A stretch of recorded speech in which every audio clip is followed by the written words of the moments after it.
So if you guys were with us last week, we did part 1 and part 2. The case that I think probably is impossible to solve. It's just really crazy. Just so many theories, so many pathways you could go down.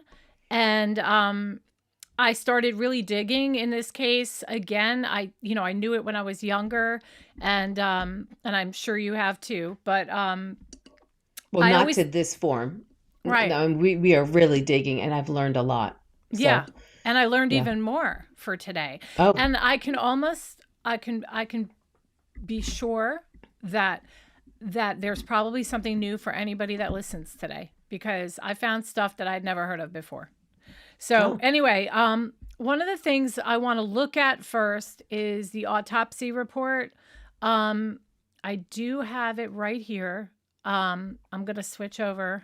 And it's just really weird because it does show that I'm frozen on my end. I don't know why, but you guys are all seeing me fine. When you see the autopsy report right now, you can see me moving. I can see your hands moving. Yeah. Yeah. Okay. Now you're touching your nose. Yeah. Thanks. Thanks for the blow by blow. Okay. So the autopsy report, I mean, obviously we don't have to sit here and read the whole thing, but I wanted to point out a couple things. This is the actual report from that time, 12/27/96, and there's a couple things I wanted to point out. First of all, in the final diagnosis, it is not mentioned previous sexual abuse. I thought that was interesting, because if it was so apparent, I think it would be in the final summary right on the top. Right. Okay. I also want to just say that even her MD, there was nothing written in past accounts saying that she's ever had sexual abuse. That's right. Her pediatrician said that she was never sexually abused. He never saw any sign of that before. So I thought that was very interesting as well. Okay. Just another confirmation. Right. Just another confirmation of that. So if I scoot on over here I wanted to go to hold on. The area of I want to do the GI tract, and one second. Genitalia. Okay. Upper portions of vaginal vault contain no abnormalities. Prepubescent uterus, etc. Cervical or contains no abnormalities. Both fallopian tubes and ovaries are prepubescent and unremarkable by gross examination. Okay, hold on, that's not what I wanted. Okay. So something in her stomach, I guess, huh? Well, that too, but there's another section about her vaginal mucosa. Okay, all of the sections contain vascular congestion and focal interstitial chronic inflammation. The smallest piece of tissue from the 7 o'clock position of the vaginal wall contains epithelial erosion with underlying capillary congestion. Obviously, I'm not a doctor, but I know some medical terminology. A small number of red blood cells is present on the eroded surface, as is birefringent foreign material. Acute inflammatory infiltrate is not seen. Now, I'm not really sure what they mean by that. Acute inflammatory infiltrate is not seen.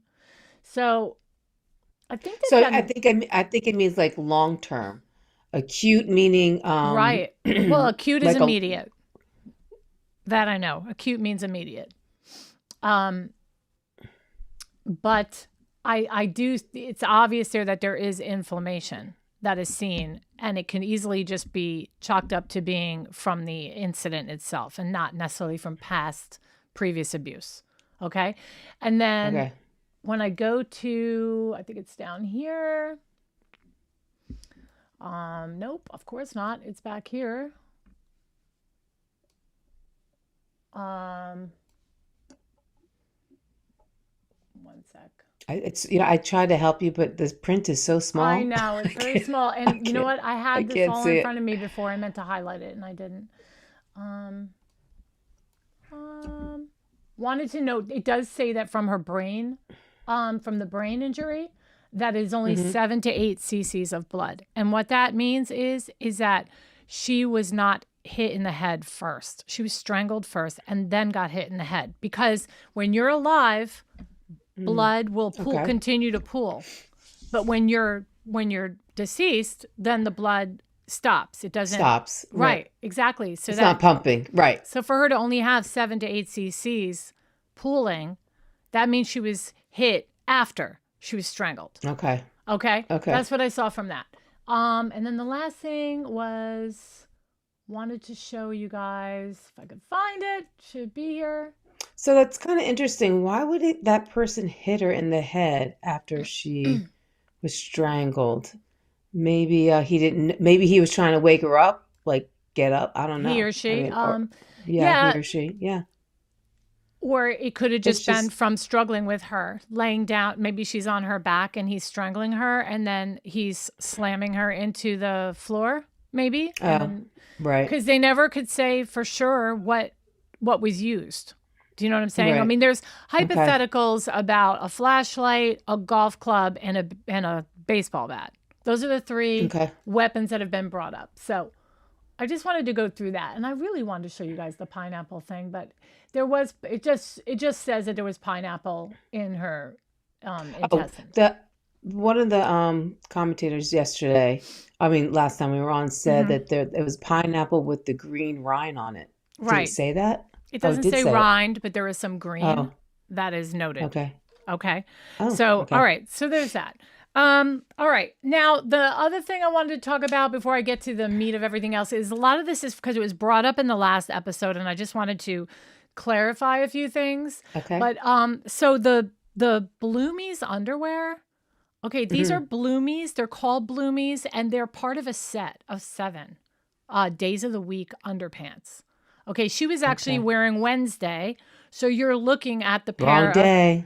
You're looking at the pair of panties that she was on her body at Autopsy, and it is a Wednesday that she's wearing, and you can see that the yellow staining is urine from her soiling herself during the incident. Okay. So she was found wearing the pair of Bloomy underwear. It was several sizes too big for her because they accidentally bought the wrong size. The underwear had Wednesday printed on the waistband, apparently from a set of 7 days of the week underwear. There is no evidence that any other days of the week underwear were ever found or taken as evidence. There were small blood stains on the underwear. DNA testing revealed the presence of JonBenét Ramsey's DNA, as well as several unidentified genetic markers from at least one male contributor. Okay, so the underwear was subject to multiple rounds of DNA testing, and it tested from 1997 onwards. But in 2003, a 10-marker DNA profile known as unidentified male 1 was deduced from the unidentified component of that sample. Supporters of the intruder theory believe this is to belong to the actual intruder, if you believe there's an intruder. The underwear DNA came from saliva. Okay. For those that believe the Ramseys are still the killers, they always dismiss this DNA, saying that it was left on the underwear during packaging from the store. Okay. But later on, that has been refuted. And the challenge here is that because of touch DNA being done in 2008 on the top right area of her long johns, which contained touch DNA, a very low quality of it, it was a DNA match for the same DNA, unidentified male 1, that was found on the Bloomy underwear. So their theory about the packaging of the underwear, somebody in the warehouse shoving that underwear in a package, is kind of squashed because it was on the waistband of her long johns, and it's the same exact person. And obviously, they didn't buy the long johns. We know they didn't buy the long johns at the same store. They were bought at different times. Well, whether they were bought? Oh, you're saying it could have been a salesperson, right? Okay. Somebody in packaging when they originally packaged, because she bought them new, so they'd be in a package. Yeah. So the only way DNA would have been on them from a male, other than an intruder. They're saying it could have been somebody who was packaging the underwear before she even bought it.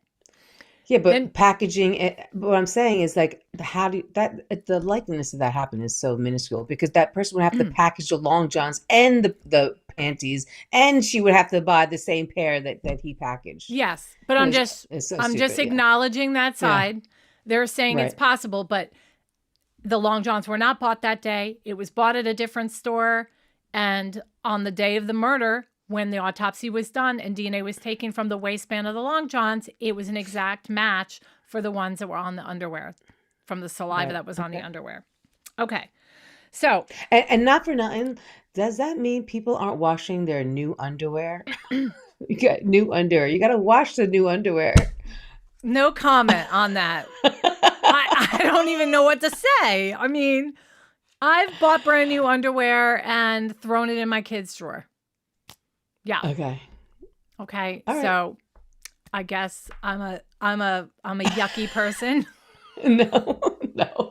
I mean, I'm really. just like, Don't you know take it what? personally. You need to know you need to know somebody who's worked at Victoria's Secret, like how the underwear comes in, Okay, so on and that's so forth. different. That's different because Victoria's Secret, they got the bins and the underwear is just willy-nilly loose, right? That's different. There's too Right. many hands on it. But if it's in a package, just like Hanes, and I Okay. pull out Right. 5 pairs, yeah, I'm not going to wash them. Okay. No, I get that. I get Don't judge me. that. No, I get that. No, I get that. Yeah. All right, now, I however, probably done the same then, come to think of it. But I'm talking about Victoria's Secret, really, I guess. Okay, go ahead. right. And of course, everybody knows, if you have not been with us in the first 2 episodes, I'm going to say this again, that whatever path we go down, there's always a monkey wrench that can be thrown in. And here it is. Another report says they determined that male DNA located in JonBenét's panties and in 2 spots on her long johns contained genetic material from at least 2 people. Not 1. 2 people, in addition to the 6-year-old's DNA. So they are suggesting that the profile entered into FBI CODIS database in 2003 was dubbed Unknown Male 1 by investigators in the case, and that therefore may not be the profile of an individual at all, but a conglomeration of genetic material from multiple people. Okay? This disputed the conclusions that the genetic material in the long johns matches the DNA in the panties, that there was no innocent explanation for its presence on the girl's clothing, and that it therefore had to belong to the killer. Either way, neither was identified. Neither of the DNAs were ever identified or matched to anyone in the Ramsey house. Okay? So let's Okay. just, yeah. All right. So I want to talk about their Michigan home. Let's talk about their Michigan home because there's a lot of things that happened okay, I feel so guilty now. Savitha says, I always wash them. Okay, so I wash them too. If they're in a package like Hanes or something, I just throw them in the drawer. Okay. Okay, so the Michigan home is the home that they were. That's my friend Rob. Hi, Rob. Just to refresh, the Michigan home was a home that they were going to fly to the day after Christmas. Is that correct? Yes, it is their Okay. it is their vacation home in Charlevoix, Michigan. Okay. It was also part of a tour of homes. I think they featured their homes in magazines, and also they frequently had guests when they weren't using it. So, Okay. and I believe that would include renting out rooms in it as well. So, okay. So let me just show you, and I can't stand going on both of us because we are on my end frozen and it's driving me nuts. But I know, thankfully, you guys can see everything fine, right? You guys see everything fine? Okay. Yeah. On my end, I look completely frozen. Okay. So here is the 112 Belvedere Avenue, Charlevoix, Michigan. This is pretty much a picture of the house, so you can get an idea. So as I'm talking about this, you can, pretty. It's very beautiful. So in the fall of 1996, an unusual suitcase and a pair of cowboy boots were found in JonBenét's bedroom in that house. They were not staying in that house at that moment. They were over in Colorado. So somebody had left these cowboy boots and an unusual suitcase in her bedroom at the house. I hear static from your phone, Jocelyn. Also, her bed, also her bed was found messed up as if somebody had slept in it. The housekeeper that works for the Charlevoix house found the unknown man's suitcase and boots, and and said that somebody had been sleeping in her bed, and towels were moved in her bathroom. She thought the Ramseys had permitted a house guest to stay there and just brushed it off as being odd at the time. Unfortunately, the maid washed the sheets, and the suitcase and boots later disappeared. So to date, no one has come forward to say that they were the person who slept in that bed. But they did send investigators over there to ask questions and interview the people that had stayed there, and they got nowhere, is what the Boulder police said. Right. Okay. Now, as per in the book, as per Death of Innocence, that is written by John and Patsy Ramsey, it's stated by Patsy that also in the fall of 1996, Laura Steeb, the lady who kept an eye on our house in Charlevoix, when we weren't there, she went to the house and found an open, very neatly packed suitcase at the foot of JonBenét's bed. A pair of cowboy boots were sitting beside the suitcase. We don't know the size, by the way. And her bed had been slept in. Laura assumed we had given someone permission to use our home. After JonBenét's murder, Laura called this incident to our attention. We had no idea we could have been in our house at that time. Could this intruder be related in some way to JonBenét's murder? Don't know. Possibly, Right. if someone entered Right. our home and stayed there, why did he pick JonBenét's bed to sleep in? The house had 9 bedrooms. More importantly, Interesting. who was he? And this information was given to the Boulder police, but to our knowledge was never followed up further with Laura. So the housekeepers then come forward before the Boulder police came to Charlevoix. They interviewed them on their trips there, and to clarify, it was a male, small suitcase with male clothing neatly folded inside. No other signs of anyone in the house. Boulder police never sealed the bedroom there or took any evidence from that bedroom. It was midweek and guests arriving for the weekend. Housekeeper had gone to the house at the request of Patsy to check a wine stain on the carpet from a charity function that was held at the house the previous weekend. So you can see there's a lot of traffic in the house going Absolutely. Yeah. on. No noted And force. I just want to say it was like even if it was considered an intruder, they're not going to really take samples like DNA samples or swatches of anything because it's not a murder case. It's just somebody intruded in the house. So Right. I Right. can understand why they didn't. Yeah. No noted forced entry. And it was not unusual, as I said before, for guests to be at the house. What was unusual was a male staying in JonBenét's bedroom. There was a bunk room for the boys with 4 single beds. Obviously, that was not used. And they never talked to the caretakers. Also, in the fall of 1996, because we're still talking about Michigan, in the fall of 1996, so this is roughly 2-3 months prior to JonBenét's death. Right. An unknown male was outside of the Ramsey house, flagging down a passing motorist and demanded to be taken to the airport. A resident of Charlevoix was driving down the street past the Ramsey home, and that man came running out in front of the house and waved down the motorist. He then jumped into the motorist's vehicle and insisted on being given a ride to the airport.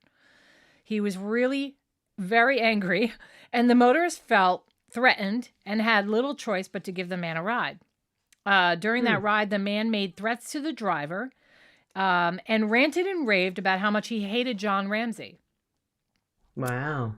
So I found that to be really interesting. I know there's another incident out there that's being talked about regarding a gas station. Like somebody at the gas station caused some trouble about John Ramsey and said something at the gas station to somebody else that he wanted to kill his daughter, meaning JonBenet. So And what if the daughter was with JonBenet at the time? Was it an argument between John and this guy? no, at the it gas was station? just some Oh. guy at the gas station talking about that's all, and again, this one I just heard about this week, so I don't Right. know. Take it all for a grain of salt. Right. I mean, Okay. it is 28 years ago. It is. Okay, so this one, okay. All right. Regarding the pageants. Now, we talked a lot about the pageants in the first 2 episodes, and you had Right. mentioned something about you didn't think that it was commonplace for pedophiles to be around pageants back then, and I disagreed with you. Okay. Right. So I happened to come across a new suspect regarding pageants and JonBenét. So there were reports of an unidentified man at one of JonBenét's pageants who told a woman that he was JonBenét's father. She commented to him, "Oh, you must be so proud of her," right? And he said, "Oh, yes, I am." And the woman later saw or met John Ramsey and realized he was not the same man she talked to before. Okay. And another tidbit about the pageant world is that JonBenét had a personal photographer that not only she, but other young girls were using to get their pictures taken. His name is Randall DeWitt Simons, 68 years old, was once a photographer for her. He was known to be cutting and pasting children's faces onto nude images, and he was later charged. No joke, guys. This is true. For sure, can confirm it. He was later charged with 15 counts of first degree possession of pornography. So I thought that was really he made his own homemade pornography. He did, but he happened to be her photographer. Don't you think that's I strange? get that. Yeah, it is. Okay. I'm just laughing on his ability to make pornography on his own. So he was convicted on all 15 counts, and he is serving 10 years for that. He has stated that he has actually stated in the media that he knows more about JonBenét's death, but he will never tell. And I do suspect that there's a lot of people out there that do it for the attention, and because it's such a high profile case that they want that attention. So there are people out there that actually do this. They'll confess to crimes. They'll say they're involved with a murder or a kidnapping, or they're a pedophile, and they say, "Oh, I did that to that girl," simply for attention. So we have to be cautious what we believe, right? And I wonder if he's a member of that club. Because remember that club? ransom note. The ransom note said they gave it the 4 initials, and then somebody had commented saying the 4 initials was some kind of club that was nearby. Yeah, it's a theory. We don't know there's a club, right? Because if somebody, it's a theory, right? I know, but I'm just saying. I wonder if he goes to that club. Well, I'm going to hit you guys with a bomb at the end of this episode, so stick around because I found out something that is really. It's a stretch, but it's out there. And even that famous FBI profiler, what's his name? I don't think I would know it. I would. I'll get the name for you. But he profiled Jeffrey Dahmer. He profiled. But he's actually on board with this bomb that I'm going to tell you guys about at the end. So hang on for that. Okay. Okay. All right. So that's it pretty much for Rollins. Take it or leave it, but it's a possibility, right? It could be. All right. So, I wanted to, now I'm kind of starting where I was going to originally start with the episode, but I wanted to go over those things and let me know what you guys think about everything I just said and about the Michigan house and all those rumors that went on over there in Michigan. Do you believe it? Okay. So it's almost like there's so many details about this case. It's so overwhelming. You just don't know what's considered relevant. I know. I don't know. There's so much. But go ahead. Sorry. It's the case that's impossible to solve, right? Yeah. But I'm actually in a groove, and I'm liking this. It's just for informational purposes, but I'm actually liking some of the things that in my mind, I'm putting together about the case, So, all right. So I wanted to talk about Linda Arndt. She is the female detective that was there the day of JonBenét's discovery in the basement. Right. Okay. She's the one. Well, she's the one that sent him looking around the house, right? Right. Okay. So at one point, as you guys, when she made the call to 911 and called all these friends, there were a couple police officers and detectives that showed up in the beginning. Okay. But at one point, somewhere mid-morning, afternoon, she was the only person in the home that was law enforcement at all. Like they all left. I mean, and she's just as guilty as far as I'm concerned for not securing the scene, and just letting everybody willy-nilly walk around. Okay. Right. So was she alone in the beginning or alone at the end? No. We don't know. More towards the middle and the end. Right. Like there was that Lieutenant French. There was like some other guy. I don't remember his name. Okay. And then they all kind of like left. And I don't know why they left, but at one point I know she is the only one with authority that's in the house. And she's kind of watching over Patsy, John, Fleet, Patricia, and some other friends. The Steins, I think it's called, their names are. That's all right. Yeah, that's a little weird. Okay. She's sitting there and she's observing the Ramseys with a lot of suspicion right from the start. I do know that she was well versed before she got there. Like the Boulder police called her and told her the stats of like the chances of it being a family member that's involved is super high. So they like pumped her up with this idea to be suspicious anyway of John and Patsy. But just to say, I think most cases they do look at the parents first. I mean, yeah, we know that now. I hear about that all the time. When you watch a crime, yeah, it's just common sense. But in the 90s, I mean, just to have somebody say, hey, look, just here are the stats on, I don't know if somebody would normally do that right before they walk into an investigation. You need to be impartial and you need to be fair. And I just think that's a little weird that they would like, hey, don't forget that, these are the stats on this. And it's highly likely that it's mom and dad, I don't know. Right. So, okay. At one point, as you know, she asked John to go ahead and search the house again, top to bottom. She thought it was very strange that John had essentially beelined right to where her remains were. The father has since asserted he only went to the basement because he thought the most logical thing would be to work his way up. And but that makes sense because you're in your bedroom. He's he got up from Patsy yelling at him. Mm-hmm. He was in his bedroom. I mean, I know my bedroom. There's not like alcoves or. Yeah, I don't know what I would do. I don't know if I'd go in the basement first. I don't know. I would probably look on that floor first. Is probably what I would do. So I wouldn't go up and I wouldn't go down. Yeah, I would probably just look on the floor I'm on right now. Yeah, but the fact is you got to remember he's been sitting around for how many hours? He's on his floor. I'm sure he's like walked that particular floor all day, all morning. Maybe. But I mean, when you do anything consecutive, you start at the first layer. So it's either you start at the top, which you just can't, you came from, and so you would start at the bottom. I think that makes more logical sense. But all right, go ahead. Okay. And then he says it was just by pure chance that he finds his daughter. And in a state of panic, decides to just carry her up the stairs, not, preserving any of the evidence. Right. In Linda's eyes, though, he not only disturbed the scene, but also behaved in a manner she thought to be strange and possibly dangerous. So I'm going to play this woman's interview. I think she is a bit of a drama queen, personally, but that's just me. All right, hold on. All right, let me switch it over. I've got to find my spot, though, because I want to sit through New York and welcome interview. JonBenét. Okay, here we go. About who was guilty. I know who killed JonBenét. There's no doubt in my mind who killed JonBenét. She knows, y'all. And look at those eyes. While this investigation is still ongoing, I don't think it's appropriate that I say that name out loud.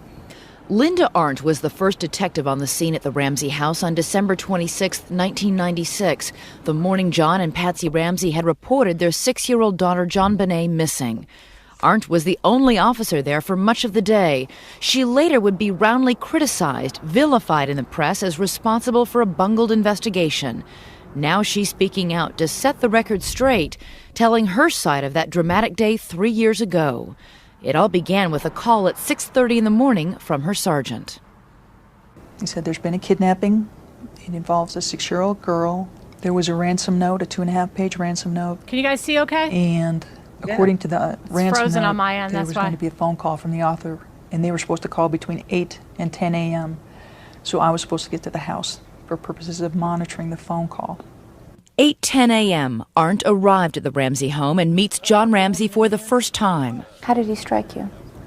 Cordial. Cordial? Mm-hmm. Upset? Cordial. Distraught?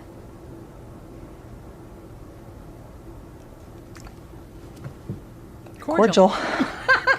Did it strike you at all that he was that was behavior that was unusual for somebody whose child was just kidnapped?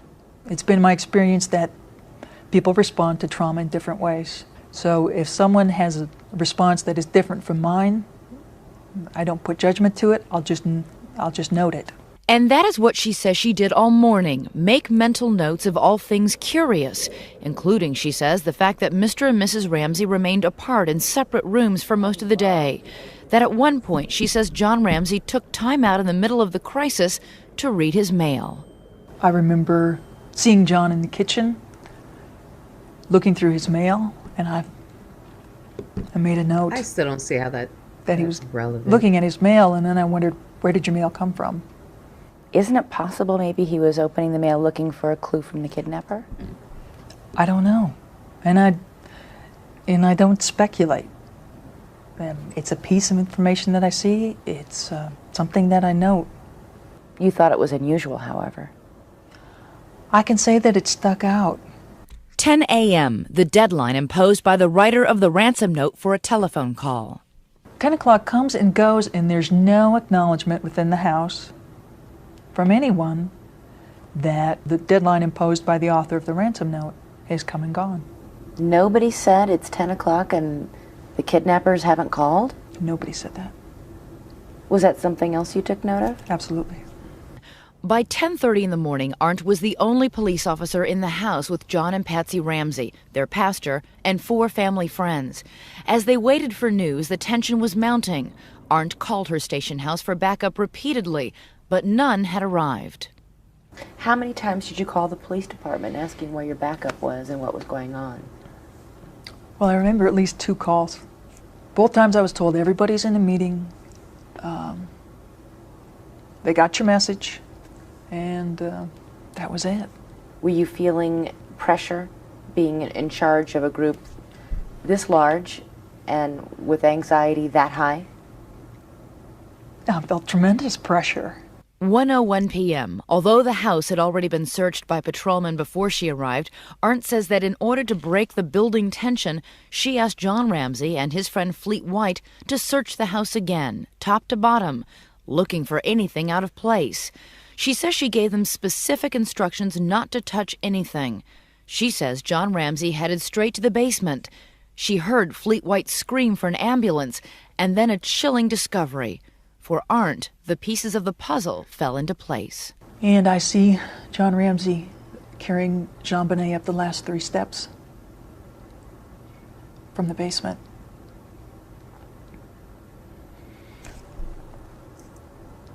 And my mind exploded. And everything that I had noted that morning that stuck out instantly made sense. I think she's so dramatic. Yeah, what instantly made sense. And I mean, JonBenét she's was a clearly detective, dead. but I'm not. But And I she's still been don't dead think for a so. while. I ordered him to put JonBenét down. I knelt next to her and I leaned down to her face. And John leaned down opposite me. And his face was just inches from mine. And we had a nonverbal exchange that I will never forget. And he asked if she was dead. And I said, yes, she's dead. And I told him to go back to the room and to dial 911. And as we looked at each other, I remember, and I wore a shoulder holster, tucking my gun right next to me and consciously counting, I've got 18 bullets. Why did you do that? Because I didn't know if we'd all be alive when people showed up. I said, Okay, how dramatic is that? Like, Like- why?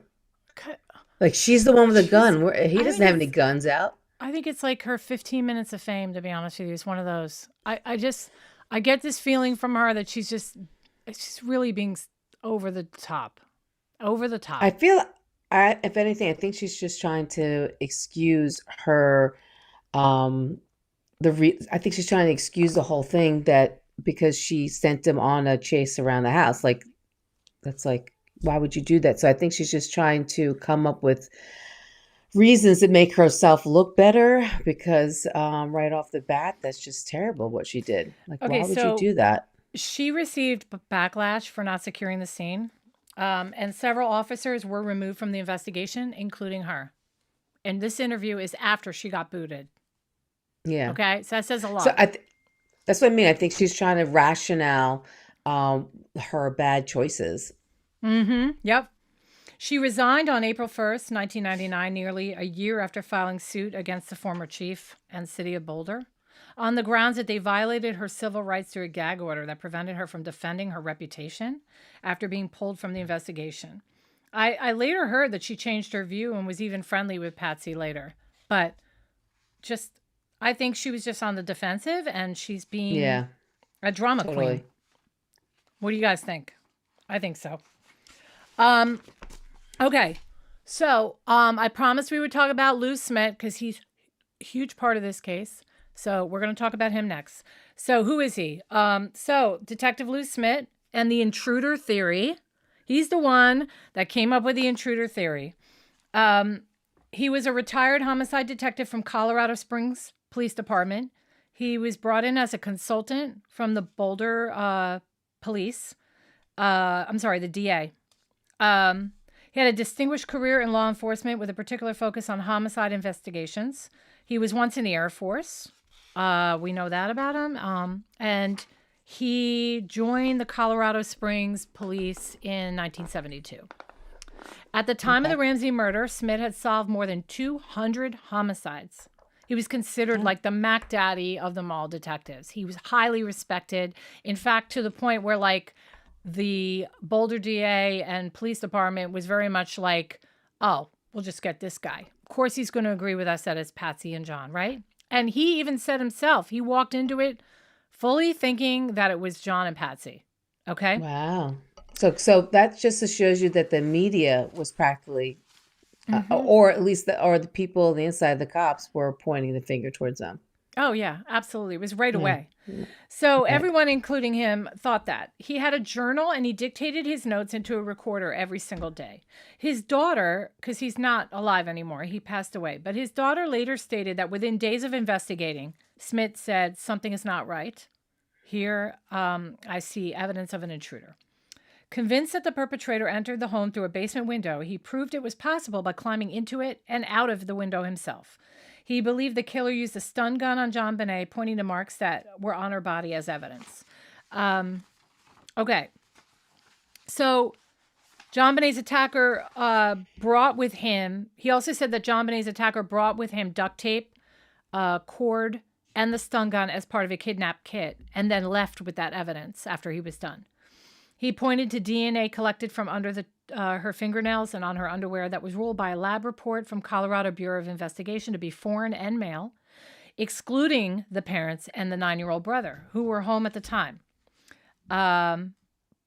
This put him at odds with Boulder police, who seemed dead set on their theory that it was the Ramseys, and they got really upset after that, and all of a sudden went from saying Smit was this highly regarded detective to being this senile old man looking for attention and didn't know what he was talking about. Of course. So he had to fight to present evidence to a grand jury looking into JonBenét's murder, but was ignored and dismissed. He eventually resigned from the case after 18 months when he saw that they had their own agenda and would not consider the evidence that he was finding. That must be police, so frustrating. Right. Absolutely. Yeah. So I do have some footage on him that I want to play right now, just so you can get, in case anybody hasn't seen. He's actually actively displaying some of his findings and how he came across his decision that it was an intruder. Okay, so we're going to do that. Okay. Coming in that window, and often a burglar or an intruder, Let me rewind. if they find a safe way in. Okay. Here we go. We'll start from here. Investigation. He was certain the killer would have left clues. It was just a matter of finding them. When you're not in on a crime scene, you do miss out on quite a bit of the feelings that you get during the initial investigation. That's where photographs really do come in. Boulder Police Department did take great photographs. I did spend a great deal of time inspecting each and every one of those photographs, and they did tell me a story.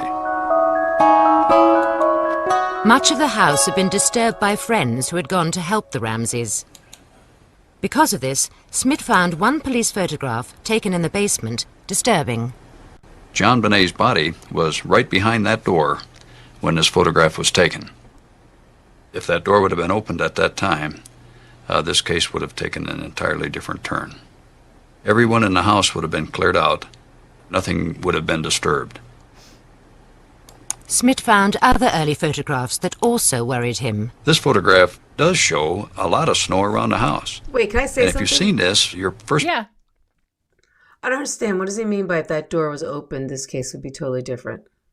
So the fact that nobody went down there and cleared that, like the actual police, when they showed up, they did not go in that door. In fact, I had heard at one point that one of them said the door was jammed. And then when I heard another account saying that there was like some sort of latch on it and they couldn't undo it.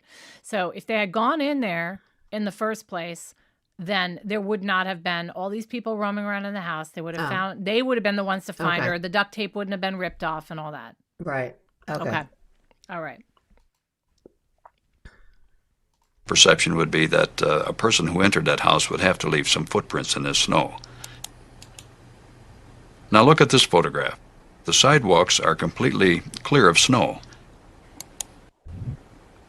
This is another angle. You not only don't see snow on the walkway area, but take a look at even at this table. There's no snow. There's no snow on the chair. Another rather significant photograph taken from the alley. A person approaching this house from the alley would leave no footprints around the house. Smit was surprised at the lack of snow, but says, of course, the fact someone could have reached the house after all did not mean anyone had. But it did mean Smit had to look for evidence of an intruder which might have been missed. If an intruder had spent any time at all checking out the house, he would have noticed that on various doors and windows there was a sticker indicating that the house was alarmed. On a lot of these older houses, the windows leading into the basement are not alarmed. And that drew my attention to this window on the north side of the house. It's a small window leading into the basement. When we inspected the photographs, we did see something very interesting. Smit found the dust on the window frame had been disturbed. He also found what he thought were finger marks. He concluded that someone may have tried to open this window. Yet an interior photograph showed it remained locked and undisturbed. If there was an attempt, it had failed. However, another photograph, taken in the basement, suggested a second attempt may have succeeded. Now this is a photograph that really caught my eye because the window was wide open. But what also caught my attention was a mark on the wall leading right directly from this open window down to the floor. When I first seen that photograph, I thought, uh-oh, looks like somebody could have got in here. That open basement window was at the side of the house, underneath an unlocked metal grille. According to Smit, if an intruder had got in this way, there would be evidence here on the outside as well as on the inside. And that's exactly what the photograph showed me. There was a great deal of foliage which was on the front of the grate, and had actually been pinched under the leading edge of that grate. Even when you pick the grate up, you can see very clearly that there was green foliage right on the plate that the grate rested upon. Also, in looking into the window well, the window in the center, the one that had been opened, had a great deal of disturbance in front of that particular area of the window. Yeah, look at that. You can also see what appears to be finger marks on the window frame itself. All this convinced Smit an intruder could easily have got in this way. You know, it's been said that only a midget can get down into this grate. Well, I'm no midget, and I'll show you how easily it can be done.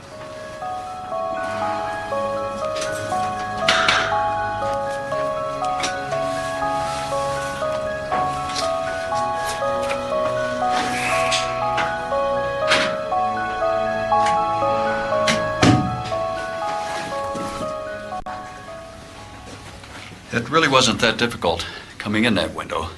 And often, a burglar or an intruder, if they find a safe way in, they also figure it'll be a safe way out. And if you remember, there was a suitcase that was right underneath this window. And if he figures that he has to go out this window, he may think that it would be much easier if there was something to stand on. And on top of the suitcase was a very small, tiny, pea-sized piece of glass, which may have been picked up by a person's shoe, and a faint impression of possibly a footprint on the suitcase. And that suggests very strongly to me that perhaps someone did stand on that suitcase at one point, perhaps to go out the window, or perhaps just to test to see if he could go out that window. Now, I can't say for sure if an intruder went through that window, but also we cannot just disregard it and say that he did not come through that window. Right. Smit Yeah, knew that so the local she- police had she said made they'd a- found no Savitha made a note about those basement windows. Oh my gosh. Like those basement windows, they freak me out. Freak me out. Don't you agree? Why? Why they freak you Because out? it feels like just knowing that those windows are down there and somebody can easily go down into that, pick up that grate and go down in there it's just scary, you know. And they left things Just- unlocked. Just lock it. Yeah, I know. Yeah, I get. Yeah, but how about just kick it in, break it, and climb right through the window too? But that's any basement window. Yeah, intruder might be even hiding all along. It was right. Well, Yeah. that is my theory that somebody was in Yeah. there for a long time, hours. You know. But yeah, okay. Let's play some more. evidence of an intruder. Although his evidence so far was inconclusive, he felt it should at least be kept in mind. The Boulder police declined to take part in this program, but it's clear they rejected Smit's advice. Lead Detective Steve Thomas later publicly described the idea of an intruder as far-fetched and ridiculous. That's just them. Ignoring being Smith's embarrassed advice, police set out to increase the already intense media pressure on the Ramseys. Lacking evidence to justify any arrests, they hoped this might force a confession. All right. So that's that. Okay. So about the video, you can clearly see fingerprints. You can clearly see that it was disturbed. There are people saying that they found some cobwebs that were not disturbed, so they think there's no way that anybody went in there. Well, there were cobwebs also. There's some that are not disturbed, and there are some that fell down into the basement, and they were loose and kind of like floating around on the floor. So, I mean, the fact that the vines or the grass or the foliage was underneath the grate is big to me, because it doesn't grow that way. It doesn't sneak underneath and just, yeah, it was clearly flattened. right. So Yeah. I think that's huge. And here's another thing. They do try to say that he's some old man that's even used the word senile at one point, that he doesn't know what he's talking about. He clearly does not appear not cognitive. He can speak for himself well. I mean, he's all there. You can see it. You know what I mean? I agree. So it's just them trying to disregard what he says and Right. trying to rationale that. Yeah. Hey, That's terrible. hey, Misha. Okay, so other suspects through the years. Let's go through them, okay? Can you see that, guys? Because again, my screen keeps freezing what I'm seeing, but as far as I'm hearing, you guys are all okay. You can see it, right? Yeah, yes. That's Gary Oliva. He's a neighbor and convicted sex offender. Okay. His role, well, first let me just go through this. He has a history of mental illness and violent behavior. Okay. He was born in California. He earned the nickname Scary Gary. He is scary. Look at He's him. scary looking, yeah. He's Yeah, scary. I wouldn't want okay. to see that guy in the middle of the night looking over at me. His classmates described him as having erratic behavior, similar to one who might be viewed as an unsettling character. He often did bizarre things, such as burning himself intentionally, running through the streets screaming, behaviors that gave off a sense of unpredictability. He also had a disturbing sense of humor, occasionally making jokes about necrophilia. He developed fascination with knots. Okay? There is a skill of tying a knot in this case. Okay, so Okay. that stood out for me. What seemed like strange habits he had would be like breaking into homes, stealing art supplies. Somebody wrote art supplies. I don't know if that's true. Somebody might be embellishing that. These early actions gave a glimpse into just how disturbed he was. So in 1989, he exchanged recorded cassette tapes with a friend of his, Michael Vale, who lived in California. He would joke on these recorded tapes about harming a child, including pretending to babysit a friend's daughter and making disturbing jokes about rape. He also fantasized about, I'm sorry, but he fantasized about eating children. I'm so sorry. That's so evil and disturbing. These tapes were like ominous warning signs that were ignored at the time, sending, I think he just said that just to get a rise out of people. Yeah. In May of 91, while he was still on probation, he attempted to strangle his mother. Her name is Anne Freitag, with a telephone cord. And he went to 17 months in prison for attempted murder of that. And after being released, he moved to Colorado, continuing his pattern there. So How did he afford to be in their development? Well, he probably wasn't in their development. I Well, mean, they said he's a neighbor. well, They said he was a neighbor. I don't think he was actually in their actual development. I think he was somewhere in and around Boulder, and they're referring to him as a neighbor because I didn't get an address, so I Okay. can't confirm that. Okay. He eventually became a drifter moving around the Boulder area. And by 96, he was using an address. Okay, here it is. Yeah. He was 10 blocks away from the Ramsey home. And yeah, Boulder, is there anybody on here right now from Boulder? I'm curious. Is all of Boulder like out of reach and for rich people only? Or is there areas of Boulder? I would think that there's got to be, in any town, there's areas that you can afford to live in, Yeah. And, So and 10 honestly, blocks? 10 blocks is a good distance. Yeah. It's true. Okay. All right, so he's 10 blocks from the Ramsey home. On the 26th, the day of her body being found, he called Michael Vale, his friend from California. He was sobbing uncontrollably, saying, "I just hurt a little girl." The next day, the news of JonBenét's murder was then reported. This call was like a cryptic message, raising red flags. Vale immediately called the Boulder Police Department. So this is all factual, okay? He called the BPD on December 27th to report the strange call he got from Oliva. But the police never returned his call, Of course. even after he followed up multiple times. Okay? Yeah. Like, what's the deal with that? All right? That's Tunnel vision. They just had tunnel vision. yeah. Okay, Yeah. so I mean, those are vital clues that are just tossed and left on the shelf. I mean, really. So Where is this guy today?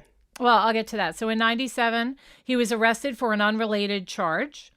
With his history and the strange phone call to Vale, some began to suspect he could actually be JonBenét's murderer.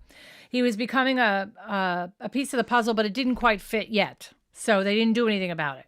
In December 2000, he was arrested on a drug charge. During that arrest, police found a photo of JonBenet in his possession, along with a poem titled Ode to JonBenet. He also had a backpack containing a stun gun and various weapons. Again, sounds embellished to me, but definitely not something to ignore. They found an old journal with cryptic entries that suddenly became irrelevant to the Boulder police after they got their hands on it. Well, Yeah. I would say it's relevant if the journal entries were before she died. I think he developed some kind of passion for her death and the way she died. And there's he probably another- wished it was him. Yeah, and there's other suspects that end up becoming more fascinated with her after her death and have shrines and Yeah. all this stuff going on. And, Right. And then they fantasize about it, and then they decide to stick themselves into the story and say, "Oh, I killed her," Well, they just yeah, to 'cause be they want close to her in some sick way. right. So in 2019, he confessed to several people that he was responsible for her death. He said he accidentally killed her during an attempted sexual assault, but the confessions were inconsistent and unreliable. Crucially, DNA testing did not match Oliva to the foreign DNA found at the scene of the crime, which obviously cast doubt on his confession, right? Right. So it never fit. They never did anything about it. Despite the confessions, though, the discovery of the photo in the poem and his past, he was never charged. He was questioned many times, but the case against him lacked the final piece, and he was eventually cleared. And no, I don't know what happened to him. Hopefully he's not walking around in this world right now. All right. So What? You wish him death? I don't wish him death. I hope that he died of natural causes for the purpose of him not being around children anymore. But I don't wish anybody Right. death. No. So I'm sorry that came off wrong. But if he died, my response to that is, well, at least he can't hurt anybody or he can't be a danger to anybody, right? Because clearly, Right. if he did it or not, he shouldn't be around kids, just by the way he talked and the recordings. All right. Yeah, the things that he's So- fantasizing. Probably the most famous suspect is John Mark Karr. That is him right there. He was born on December 11th, 1964. He spent most of his life in obscurity, and his behavior began to ring alarm bells starting when he was just a young adult. Okay, so his story is crazy. All right. When he was 19, he married a 13-year-old. Quintana Schatz. When he was 19? Yes. He changed her birth certificate so that he was able to marry her legally, but she ended up being 13. Okay, from what state? Do you know? No, I don't know that. Okay. The marriage did not last. A year later, she filed for an annulment and wrote that she was fearful for her life and safety. So there's a factual piece of information there. Wow. 5 years later, in 89, he married again. This time his bride was 16-year-old Lara Knutson. When Knutson filed for divorce from Karr in 2001, she alleged that he had specifically set out to get me pregnant so we could marry without parental consent, as is the Georgia law. So I guess if you are underage and you're pregnant, that's news to me. So if you're underage and you're pregnant, Yeah, I Georgia's didn't know like, that either. okay, it don't matter you're a minor anymore because you're pregnant. That doesn't I make guess sense. so. You But- can get pregnant at 12. The couple ends up having 3 children together. Wow. He got a substitute teaching job shortly afterwards, so I guess he moved, but in Alabama in 1996. Okay. But that only lasted a short time after parents started to complain about him. He was removed from the substitute teacher list because he has a tendency to be too affectionate with children, end quote. He was teaching in the Alabama's Franklin County school system between December 17th and December 19th, 1996. So just for 2 days. Okay. This is prior to JonBenét's murder. Okay. And then she was killed a week after his last day. So he must have, like, if he's the killer, he worked in Alabama, basically was fired, fled, and went to Colorado. I don't know. But why would he do that? To get the heck out of Dodge. To get out of there. I mean, you know, everybody was on him. They all figured out that he was, you know, I would like pedophile. Right. I would like a detective to connect the dots. Why Colorado? Does he know somebody there? Did he go to school there? You know, things like that. Like, why Colorado? But go ahead. So wait, Fatima says Burke's red pocket knife found near JonBenét's body in the basement. So yes, we talked about the pocket knife in part 2. It Right. is there. That does need to be addressed if it's an intruder, because the housekeeper says that she stashed that knife somewhere in a linen closet. How would he have gotten it? I think there are ways he could have gotten it. If he was in the house for several hours, I think there was ways he could have gotten it. Or the housekeeper Hoffman is lying, and maybe Burke had it downstairs. There was Christmas wrapping going on. Christmas boxes had to be opened, broken down. That knife could have been down there to be breaking down boxes. Right. And then it just And- happened to be there, and the intruder grabbed it.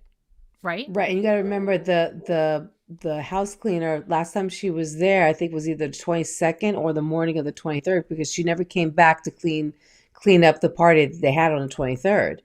So exactly, she could have taken the knife to do exactly what you said, open boxes, or Burke could have gotten it back. and nobody knew that he swiped it back. Right. I'm just saying Yeah. it can be explained away. But I do see the concern in the red pocket knife. I get that. Okay. So the police department for Boulder said there was no connection at that point. He ends up moving his family to Petaluma, California, where he worked a number of teaching jobs. But in April 2001, police searched Karr's home and found child pornography. He was charged and put on probation.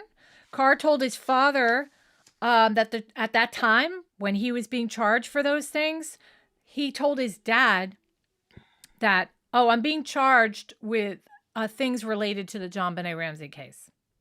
And when police went to arrest him that December for violating the terms of his supervised release, they found that John Mark Karr had left the country. So then in 2006, he makes his way to Thailand, and there he strikes up an email correspondence with the University of Colorado professor Michael Tracy. A lot of that is mentioned in the Netflix documentary that was just released. Right. In fact, there is recordings that you can hear on there that are pretty compelling of him going into like detail of him having this intimate, disgusting relationship, like it was like a relationship, like we were in love with JonBenét. Right. And how he was being gentle with her. And he went through the whole thing as if like he really was the guy who did it. And he said, "I killed her." And he talks exactly how he did and how he strangled her and that it was an accident because he was getting off on pulling that garrote because he liked to see the life slowly seep out of her, but without wanting to kill her, because to him it was highly erotic. But then it went too far.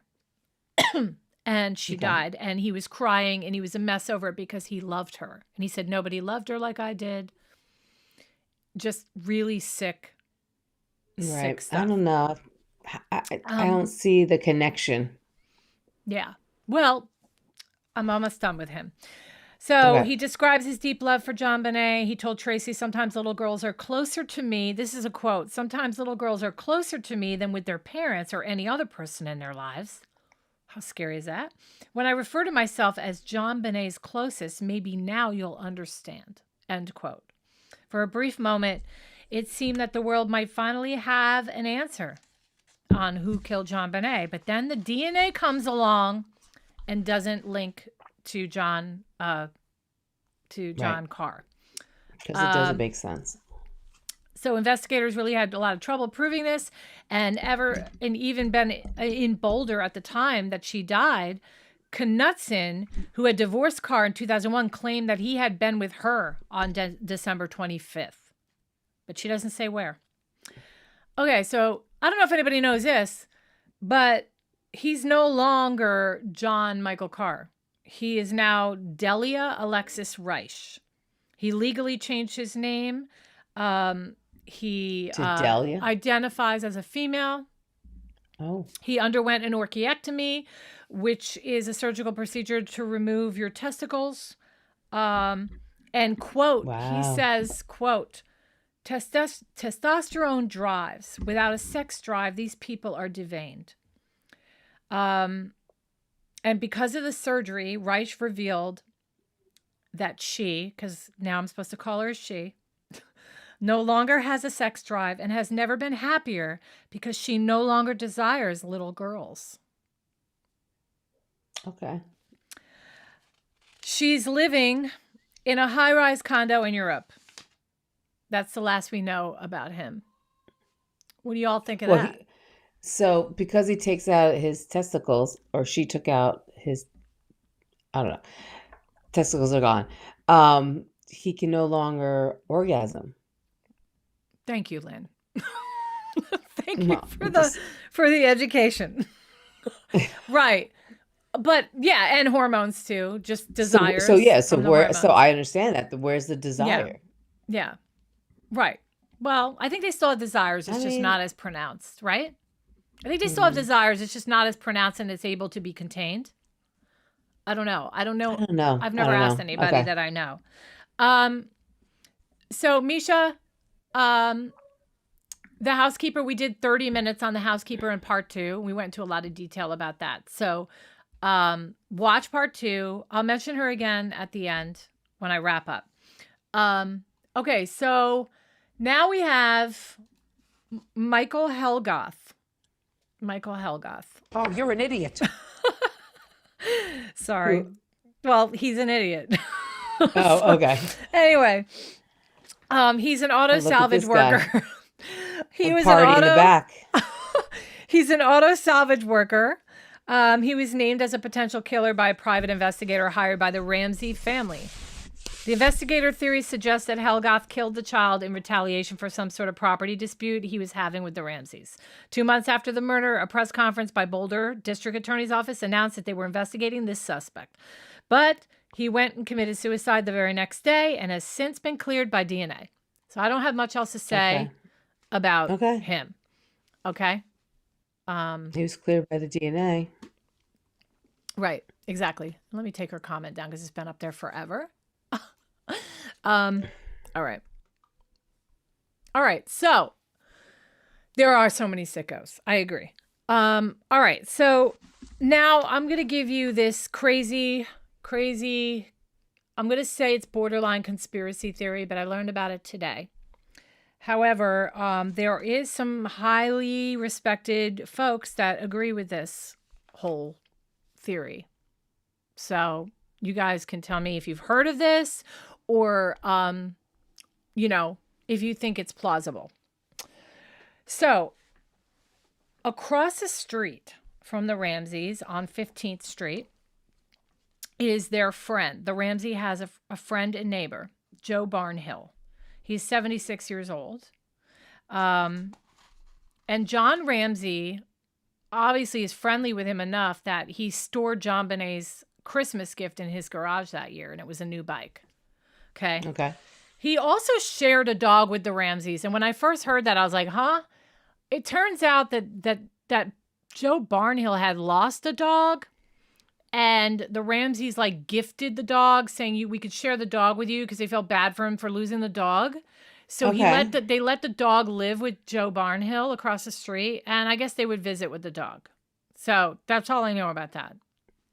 So Joe Barnhill said that he often played with JonBenét and her brother and thought of them as his own grandchildren. He said John Ramsey's successful business, $1 billion in sales, and JonBenét's active involvement in child beauty pageants may have made them vulnerable. So there are stories out there about relatives of Joe Barnhill, specifically grandchildren, possibly being involved in a group that the group itself arranged for this murder. Are they part of that membership? Well, I can't even give you their names, but there was a man living with them at the time. His name was Glenn Myers. And this was all over the Inquirer, people. So the Inquirer back then, I don't know what to believe. But Glenn Myers rented a room in the Barnhills home at that time. So that we know is true. He had also come to the Christmas party at the Ramseys' house on the 23rd. See. A few days before the killing, and he was looking for Joe Barnhill at the party. That's why he went there, but he stayed for a while. The Barnhills have stated that they had watched television with Myers in their home until 9 p.m. that night, making it impossible for Meyer to have broken into the Ramsey home. But that's not true because they didn't come home until 9:30, 10. So he still probably would have had time to go over there. If this is even a possibility.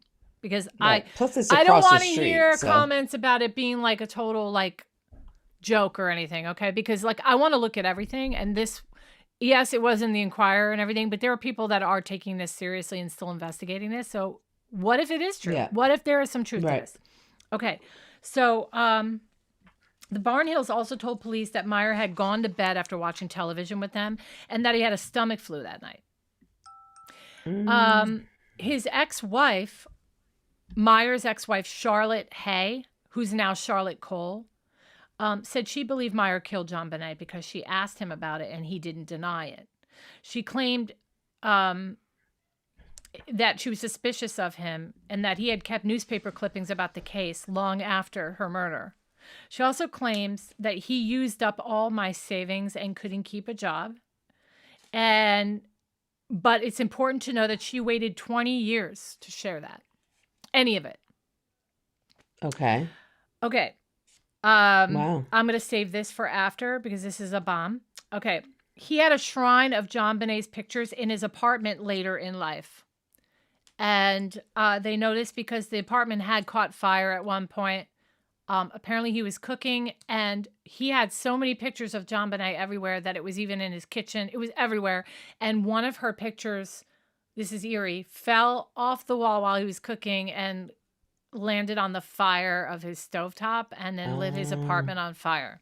When they showed up, they found burnt remains of pictures and then leftover pictures still on the walls. So he had a shrine of her. There is a guy out there named Roscoe Clark who is an amateur investigator. I looked him up. I read some of his stuff. It is a stretch, but I'm interested.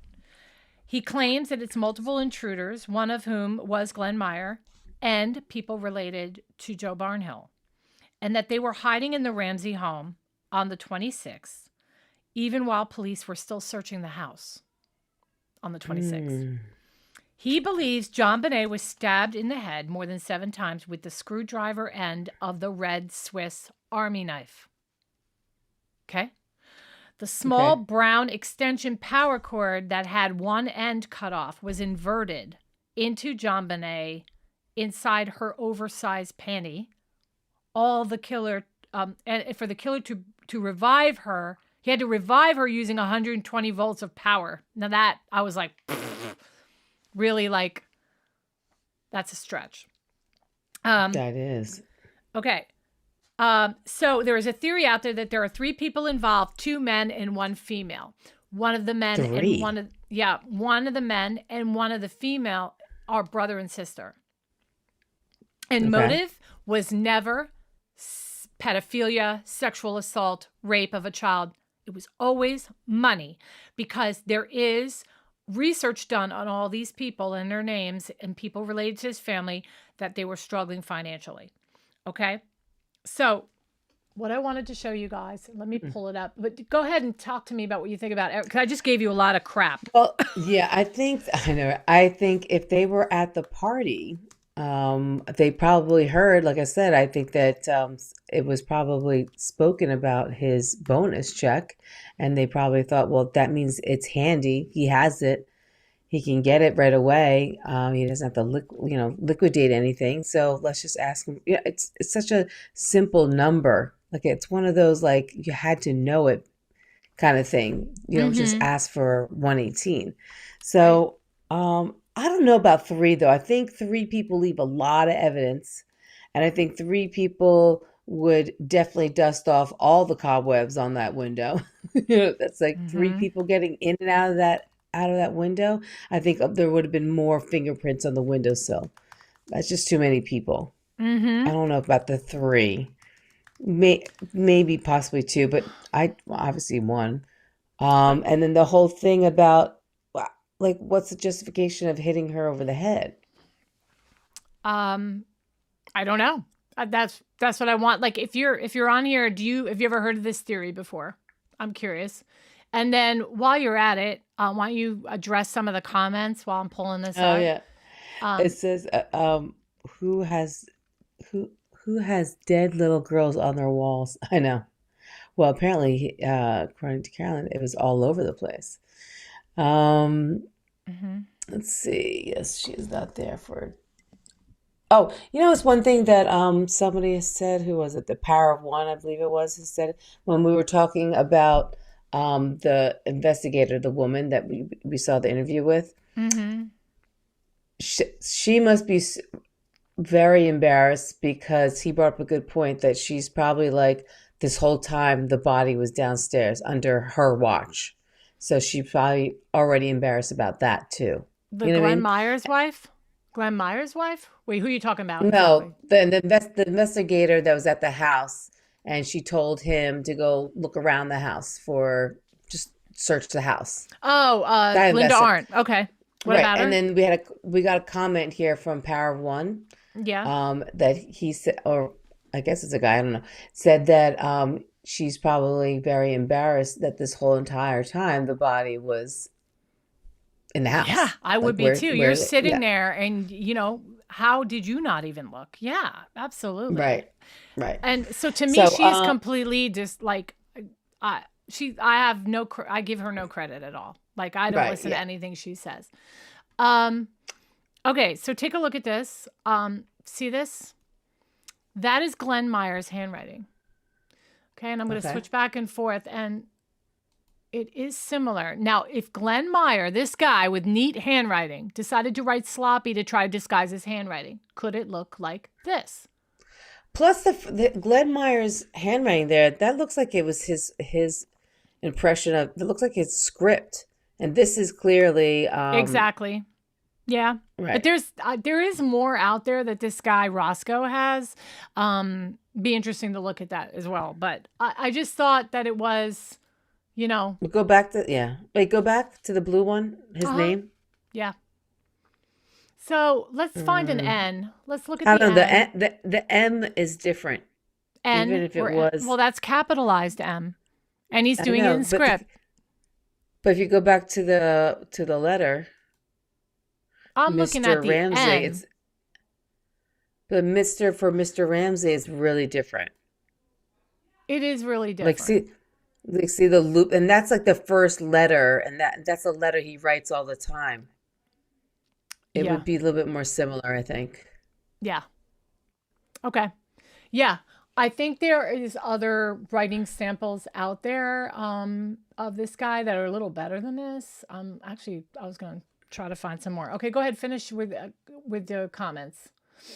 Let's see. Oh, this is updated new DNA is about to come out. Oh, yeah, the updated new DNA is supposed to come out, but apparently it's not a full sample. Okay, for so what they I want to do test, have more right? info. I do have more info on that. All right. Oh, good. So we'll go right to that. All right. All right. So and then somebody, I think this is Misha, which goes, how did JonBenét end up in the basement right when the killer entered? Well, we were saying that she was tased. There's tased marks on the back of her. So she must have been tased, and she must have, like, okay. I don't know, You know what else I wanted to passed tell you? out. This theory about the Joe Barnhill and Glenn Meyer, another thing that I read is that they're saying their theory is that she was alive all the way through to the time that they called the police, and that she was somewhere what does the nearby across autopsy the say? street. No. What I'm was saying, about what? What does the autopsy say that she died? No, I'm talking about not how she died. I'm No, saying what time? What time did the autopsy say she? The autopsy does not indicate time of death. I have the What? autopsy and it doesn't show it at all. Why? Now, I don't know why, but I mean, I could show it to you. It's not. Yeah, that doesn't make any sense. They always come out with like a window. Hold on. I'll show you. Okay. Let me go back.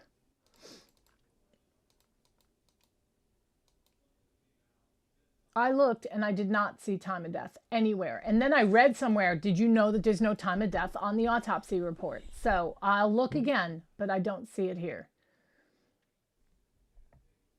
Oh, right up here. 13:23 military time. Death. I mean, that doesn't necessarily mean, that's just date and time. That might be the date she was found. No, she was found the 26th. Right. So was it where I can't see the print so small. 13:23. So was it say Death. so D/T 12/26/96 at 13:23, but that could be the time that he literally that's the said. time. No, it could mean the time that he brought her upstairs and she was discovered. No. 12 would be 1 o'clock.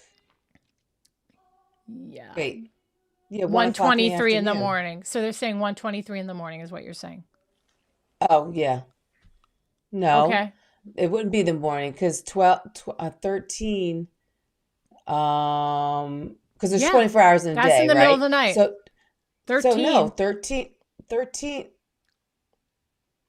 Oh, you're No, right. 'cause You're right. That's afternoon no, time. 13 is 1 o'clock in the Yeah, afternoon. you're right. So, yeah, I don't understand. So that's not the correct time of death then. It can't be. So no, 'cause I think that's when they called it upstairs, like when the court, like when the ambulance Right. 911 came. Right. But there has to be somewhere in that literature that says time of death.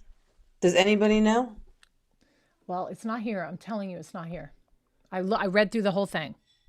I did not see Oh, it wow. anywhere. So it must be on a different report. Yeah, but that's the date and time that they pronounced her dead. So that's different. Not the actual, speculating her actual death time. Okay, so it's not here. I'm telling you, it's not here. If anybody knows Yeah. where it's written, I already know that they said it was between 12 and 1:30 in the morning, but I don't have any documentation of that, and it's not on the autopsy report. So yeah, okay. So, all right, back to what I was saying before about DNA. Okay, so let me get back to my section. Okay. All right. So the current DNA technology, which didn't exist in 96, it now can be used to collect samples from relatives of key suspects. By tracing lineage in the DNA genealogy site, it could possibly come up with a match. But police have shown no interest in this in the past. The Boulder Police Department also claims the ransom note had been destroyed by the Boulder Police Lab. So we don't even have So they're saying that they did not run the blood through that database. That's the database I was talking about, the 23andMe, that I want them to run it through, where they've had plenty of cases, cold cases, run it through, and they found stuff. Right. So they're saying that they won't put it through, or they haven't. They're not supportive of it, and they haven't. However, John Ramsey is meeting with the head of Boulder Police, who's a new chief, this month. Right. Okay, so, and I have not heard any updates on that, if he's done that or not yet. I will check and see if there's an update today, but I don't think so. Let me see. Okay. No, there's no update on that, but they need samples from distant relatives of all the previous suspects. And here's something interesting to say. The people that say that John and Patsy Ramsey, when you tell people that believe they did it, that, well, hey, they were cleared. Their DNA is nowhere it's not connected at all. They've been cleared. They still don't want to hear it. Yet all these other suspects that I just walked through, John Karr, Helgoth, all them, they were cleared too. So why aren't you on them about it? You know what I mean? If you're going to be on Patsy and John, why aren't you saying, you know what I'm saying? That's just not right. Yeah. I did find something here about the whole possible time. So it's a little long. Hey, and by the way, guys, hit the subscribe button, share and like the page. Let us know you're here. Give us a thumbs up. Make sure you're subscribing and you share the page. We would really appreciate it. We so appreciate it. Okay, what were you going to say, Jocelyn? The rate of advancement of rigor mortis is another method used to determine the time of death. Rigor mortis is a stiffening of the muscles caused by chemical changes in the muscles and tissues after death. Right. The onset of rigor mortis normally begins 2 to 4 hours after death. Takes about 6 to 12 hours for the entire body to be affected. Normally 24 to 36 hours after death, the effects of rigor mortis has been dissipated. So according to the police, JonBenét was last seen at approximately 10 o'clock on the 25th. Blah, blah, blah. Okay.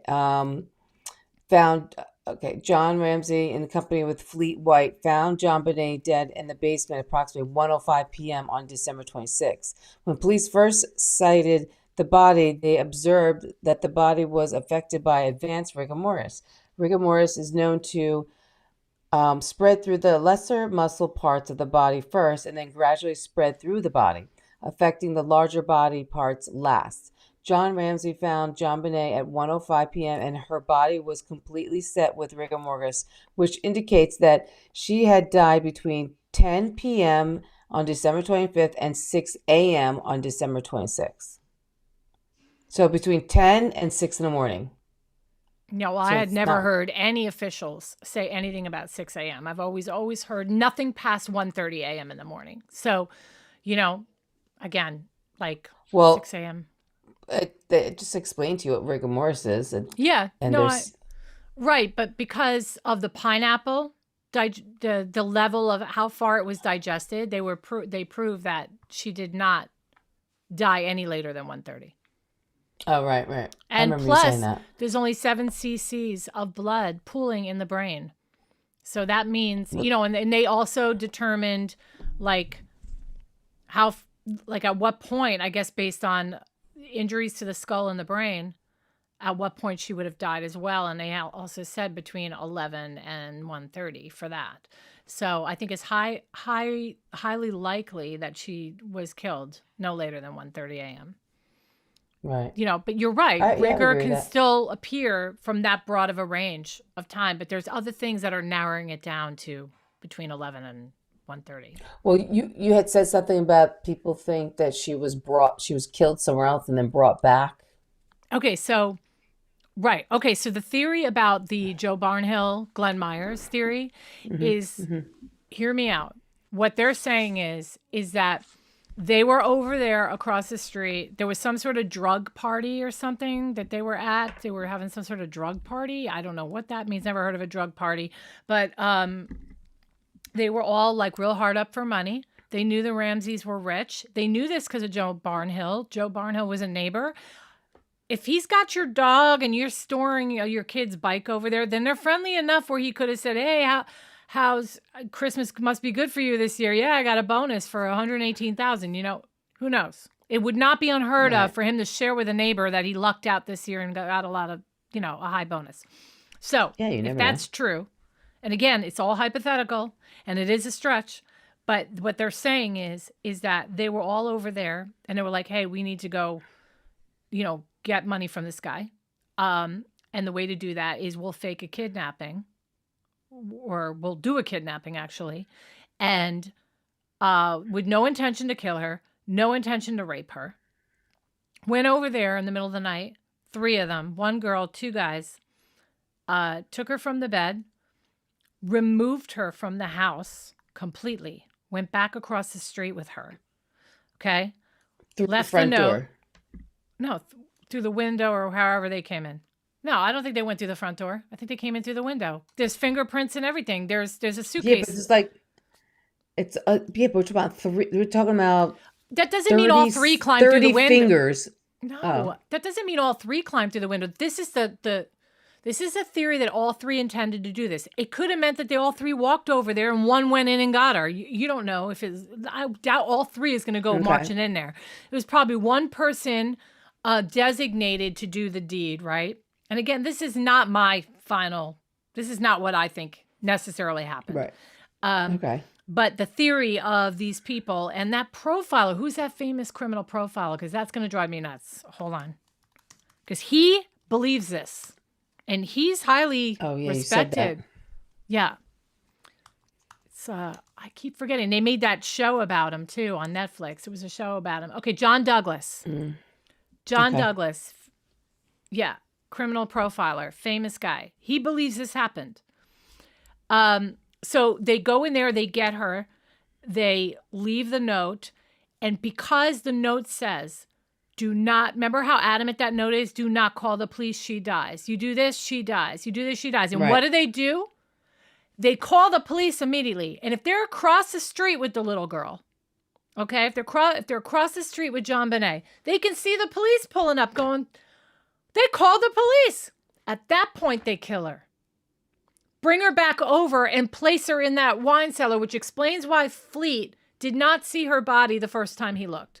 So they're saying that they actually went back into the house through that basement window while everybody was upstairs, police and all, friends, went through that window after they killed her, carried her in, placed her on the floor of the wine cellar, and left. It's a stretch, but it's not completely impossible. I just think I think they This- would have left more evidence. Right. I mean, Well, I mean, you're talking about carrying a body. I know she's 6 and I know she's small, but still, you only she's needed still one to go in there with her and do it. right. But Wasn't all that, three. but right. But you're still carrying a body, and there's police all over the house, and they're just gonna, walk the body over, go through a window. I mean, it just I just saw all this in the last 48 hours, and there's so much more on it. So I'm going to keep reading. yeah, I'm going to keep reading yeah. up on it and finding out more info. And then we'll just come back on, because if there's a lot more, then I want to talk about it. But as it stands right now, I do not believe John, Patsy, or Burke did it. Yeah. If I had to think one person in that family is responsible, and I might be like, if I heard that they were the ones who did it, I'd be like, okay, maybe would be John, not Patsy and not Burke. But I don't think all three of them, I don't think any one of them did it. I do think it was an intruder, but I think no doubt it was not a stranger. I think the intruder knew the family.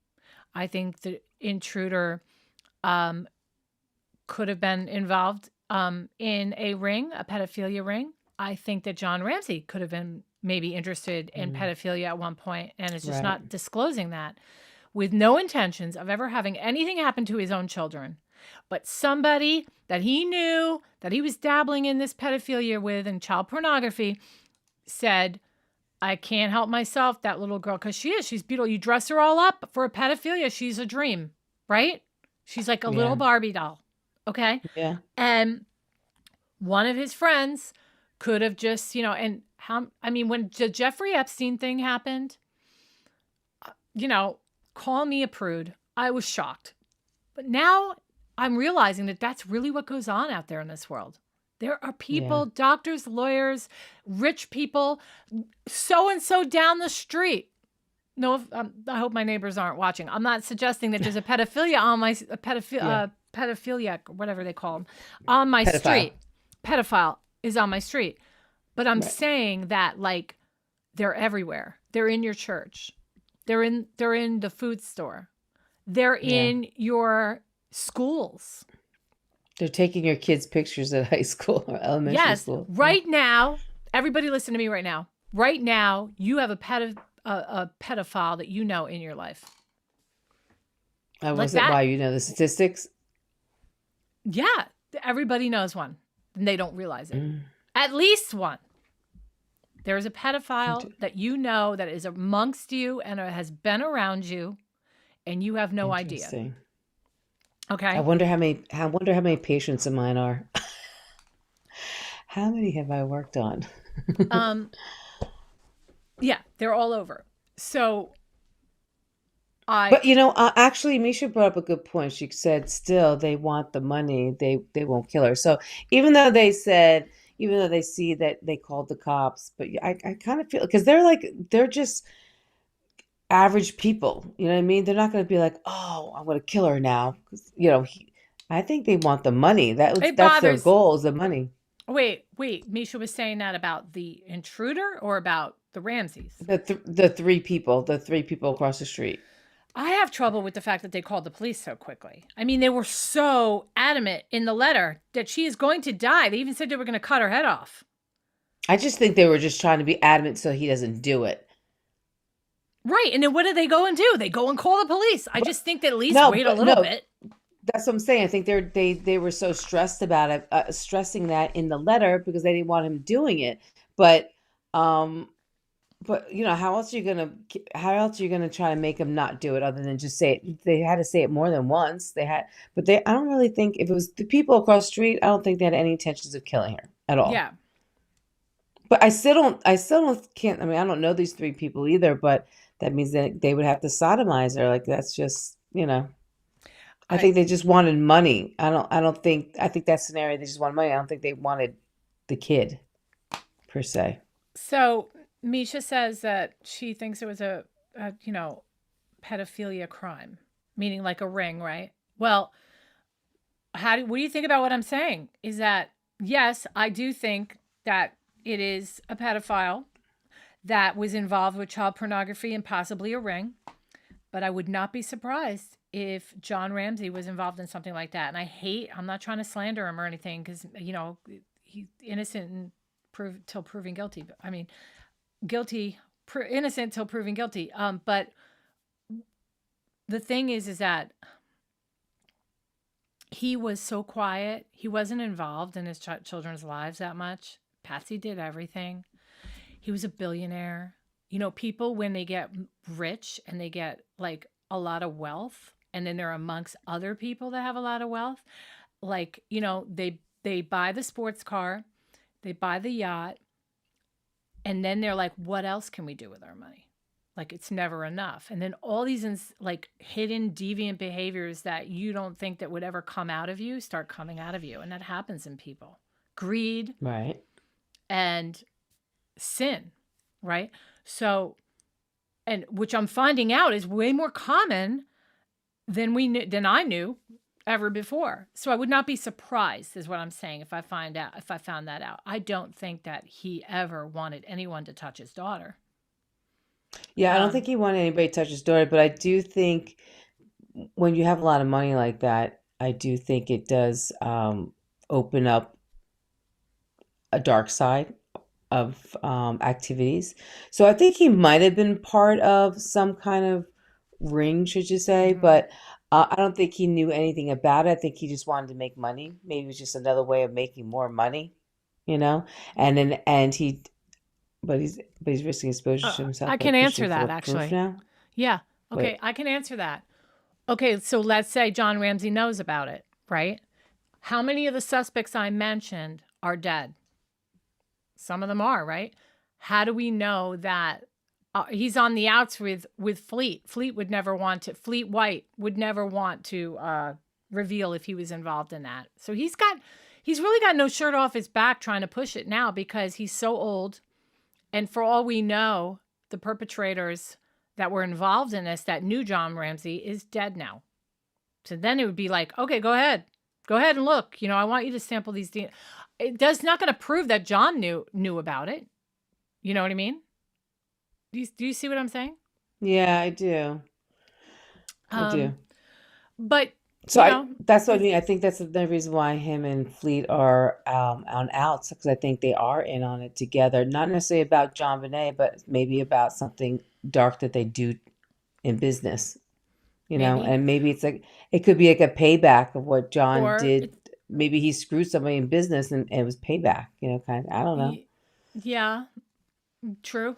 And then it just got out of hand. And again, it was not supposed to be a sexual assault, and it turned that way because they had to make it look that way. Is that what you're saying?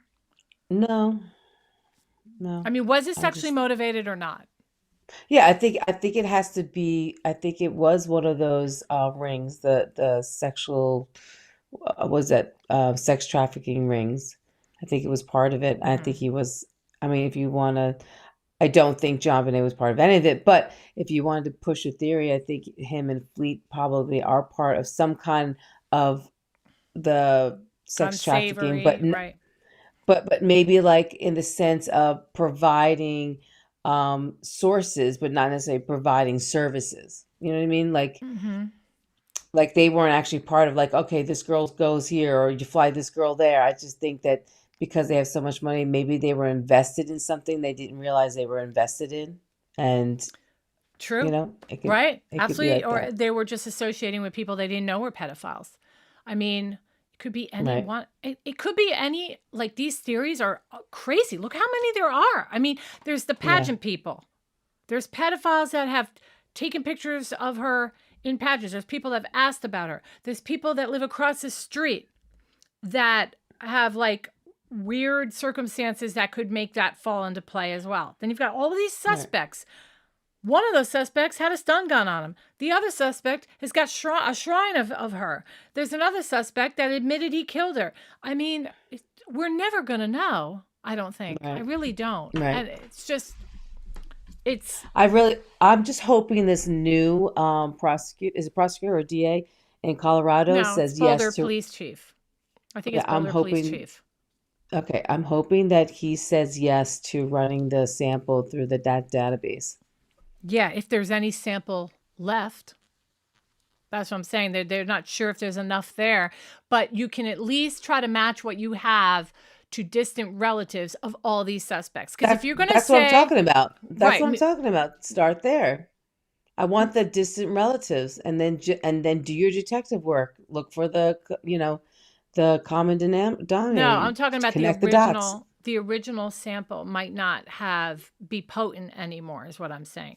The genealogy thing is just getting all these other distant relatives to come forward and give their DNA. I'm not saying that's totally a possibility, but to be able to match it, that original DNA profile has to be substantial enough to match. And is it? I don't know the answer to that question. Well, when they use that profile, the DNA profile, it's not like they take that person's blood and take your person's blood and compare. It's not like that. I think it's just No. your information is in the database. Yeah, but every time you utilize it and draw from it to get a DNA profile, you make the original sample weaker. And they've done it so many times. I'm saying use the results from that sample, and then which is on paper, and compare it to the ones that are with 23andMe. Like, you don't actually put your blood sample into, it's all computerized. It's all like database. But there's never been a complete profile obtained from the original. That's what I'm saying to you. There's never a complete. They've never been. Okay. It's such a minuscule amount of saliva and blood that they were only to get so many pointers, I guess they call it, from it. They were never able to get a complete DNA profile, so they're only able to match so much. Right. Let me just read Mr. Beckham. Okay, FBI stated it was 2 different crimes that happened simultaneously by. You mean 2, like number 2 different people? You mean 2 people went in and kidnapped her? Because at one point they said that there was DNA from 2 males. Okay, so I think that's what you're saying there. And then had been falling back from competition. Was told to police that Patsy was going around saying she'd do anything to get back in the door. Oh, didn't hear that. Where'd you hear that? Curious. But then, but no one's gonna kill their daughter over that. Who's going to kill their kid over that? Oh, it's really hard. And it's just like, I know there's some mothers out there like Susan Smith. I've mentioned her before. That's the other thing, by the way, Patsy said. Patsy had said when she was alive, because you guys all know Patsy passed away, that the backlash of the media, like falling for Susan Smith's crap, believing her that there was a guy that took her kids when in reality she sunk them into the Don something lake. Yeah. People were pissed. And that happened right before this case. So when Patsy, they were like, yeah, right. You think we're going to fall for that again? Kind of a thing. Right. Nobody wanted to believe Patsy. It's almost like the Menendez. OJ and Menendez. Yeah. Yeah. Yeah. Right. But that's interesting. I totally forgot that was kind of like once that superseded the other. Yeah. I think somebody commented on our part 1 about Susan Smith. Like, why are you bringing up Susan Smith? Well, because she killed her kids, and Patsy, and I don't think Patsy did, but yeah. And it's definitely not Burke, because, and I'll tell you why it's not Burke. Burke, let's say he did it. And I said this in part 2. No parent is going to go through all this trouble to cover up and do a sexual assault, write a letter, and the whole 9 yards to cover up and protect their son when the son is only 9 and all he would get is a slap on the wrist for being 9. He would not go to prison for the rest of his life. They would say, my son needs help. He's psychologically, not all there. He was jealous of his sister. And then the blame wouldn't have been, they wouldn't have lost their livelihood, right? Right. This is a millionaire now, okay? They would have said, oh my goodness, my son did a horrible thing. He needs help and he's got to pay for it and everything. But he wouldn't have gone to jail for the rest of his life. So it's not Burke. No way is it Burke. No, I think they would. They have too much money to throw at that case and defend him. Yeah. So yeah, I agree. Guys, hit the subscribe button if you're on with us right now. Yeah. Also, I put on a post, I want you guys to share with us cases you want us to cover next. I think that would be really cool if our viewers would just tell me what to dive into. It would be really awesome. Somebody writes, the true cover-up is the ongoing SA? What's SA? What is that? Ongoing What is essay. SA? I don't know. Can you I tell don't us what know. you mean by that? And Mr. Beck says only 8% of the public are in the official DNA database. Wow, 8%. Yeah. Well, that's another reason to go to each distant relative and get them to, come down to the station, swab, and enter it. So they can enter it into, what is it, CODIS? Yeah, they're not CODIS. going to do that. Sexual Yeah. assault. Okay, so the true cover-up is the ongoing sexual assault. Okay, but to answer you on that, her pediatrician came forward and said he never saw any signs of sexual abuse at all. And the None. autopsy said that there's no history, There was nothing mentioned of it. physical history. Oh, yeah. It showed she had trauma to her vaginal area, which is consistent with what happened to her that night, but there was no remarkable findings about her no longer being a virgin or she's had penetration. There was actually no sodomy mentioned at all, nothing. So ongoing sexual abuse is not, but the pediatrician even came forward and said that Yeah. wasn't true. So please look into that, because I would hate for people to think that and it's not be true. And if it's something I'm Right. missing, let us know. Right. But yeah, so make sure you guys let us know.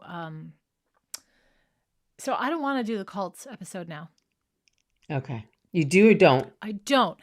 Okay. I want to do a case it's out of Florida, and it's Michael Bargo and Amber Wright. They killed this Amber Wright's boyfriend, Seth Jackson, his name is. Have you guys ever heard of this case? It's out of Coral Gables, Florida.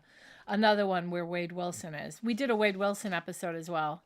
Yeah. Sebastian Rogers. Okay, so yeah, we did one episode, and I live close to where Sebastian Rogers lives. And that case is wonky. Oh, man. Like, there's Oh, no yeah. answers. There's not much for me to dig into with that case. And there's like this other lady that is investigating the case, and she's just bonkers too. And I just like almost don't want to dip into that yet till we get some more info. And the police have nothing to work with. Nothing. I mean, I know the parents are suspicious. Crazy. Yeah. What is this comment? Once a family asserts the so-called political motivations set out in the highly suspicious ransom note, the family's subsequent change of motive, pedophilia, puts them squarely in the crosshairs.